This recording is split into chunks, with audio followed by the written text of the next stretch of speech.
Je ne vais jamais cesser de vous le rappeler ici et j'attends de recevoir les critiques. C'est le rôle de certains ici.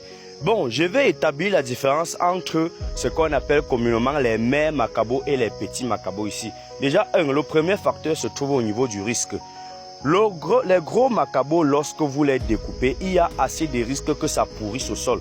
Même si vous traitez jusqu'à n'importe quel niveau, le pourcentage de germination ne peut pas atteindre les 100% ou alors les 95%. Voilà une des erreurs, comment dirais-je, un des inconvénients. Et l'autre inconvénient, c'est que lorsque vous mettez le gros macabo, il y a possibilité d'avoir trop de bourgeonnement. Parce que quand vous incisez, les bourgeons sortent un peu de partout. Et si votre sol n'est pas assez riche, il y a concurrence. Vous aurez à la fin de très petits macabos, beaucoup de macabos, mais de petits calibres. Vous n'aurez pas les macabos bien chargés et assez costauds. Et pourtant, l'autre choix se porte sur des petits macabos que je peux appeler des sémanceaux ici. Vous voyez ça, un seul bourgeon central. Un seul bourgeon, vous voyez, regardez. Au niveau des fesses, si je peux le dire ainsi, au niveau des fesses, c'est un seul.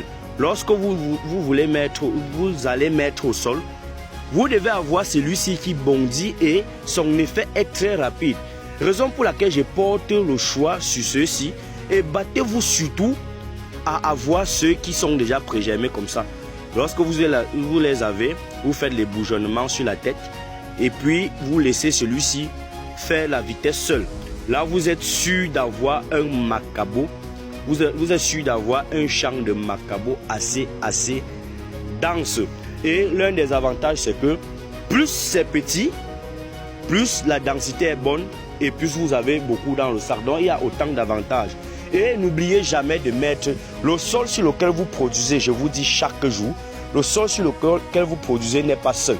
Il y a des bactéries parmi lesquelles certaines sont nuisibles pour la plante et d'autres sont là pour aider la plante.